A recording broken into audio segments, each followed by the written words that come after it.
Thomas and Gordon. Thomas was a tank engine who lived at a big station. He had 6 small wheels, a short stumpy funnel, a short stumpy boiler, and a short stumpy dome. He was a fussy little engine, always pulling coaches about. He pulled them to the station ready for the big engines to take out on long journeys. And when trains came in and the people had got out, he would pull the empty coaches away so that the big engines could go and rest. He was a cheeky little engine, too. He thought no engine worked as hard as he did, so he used to play tricks on them. He liked best of all to come quietly beside a big engine dozing on a siding and make him jump.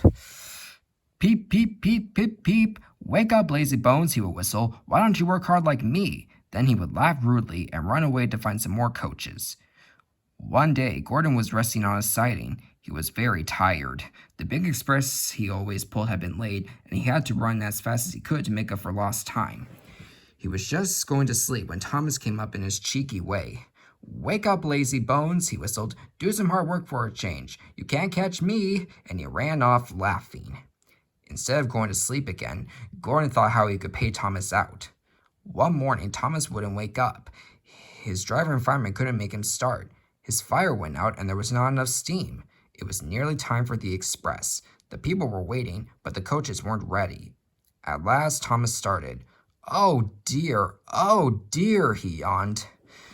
Come on, said the coaches. Hurry up. Thomas gave them a rude bump and started for the station. Don't stop dawdling, he grumbled. Where have you been? Asked the coaches crossly. Thomas fussed into the station where Gordon was waiting. Poop, poop, poop. Hurry up, you, said Gordon crossly. Peep, peep, peep. Hurry yourself, said cheeky Thomas. Yes, said Gordon, I will. And almost before the coaches had stopped moving, Gordon came out of his siding and was coupled to the train. Poop, poop, he whistled. Get in quickly, please. So the people got in quickly. The signal went down. The clock struck the hour. The guard waved his green flag, and Gordon was ready to start. Thomas usually pushed behind the big trains to help them start, but he was always uncoupled first, so that when the train was running nicely, he could stop and go back. This time he was late, and Gordon started so quickly that they forgot to uncouple Thomas. Poop, poop, said Gordon. Peep, peep, peep, whistled Thomas. Come on, puffed Gordon to the coaches. Pull harder, puffed Thomas to Gordon. The heavy train slowly began to move out of the station. The train went faster and faster, too fast for Thomas. He wanted to stop, but he couldn't. Peep, peep, stop, he whistled. Hurry, laughed Gordon in front. You can't get away, laughed the coaches. Poor Thomas was going faster than he had ever gone before. He was out of breath and his wheels hurt him, but he had to go on. I shall never be the same again, he thought sadly. My wheels will be quite worn out. At last they stopped at the station.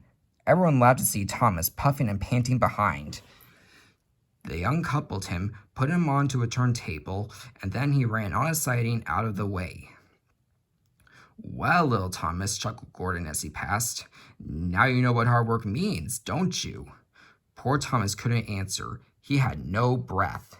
He just puffed slowly away to rest and had a long, long drink. He went home very slowly and was careful afterwards never to be cheeky to Gordon again.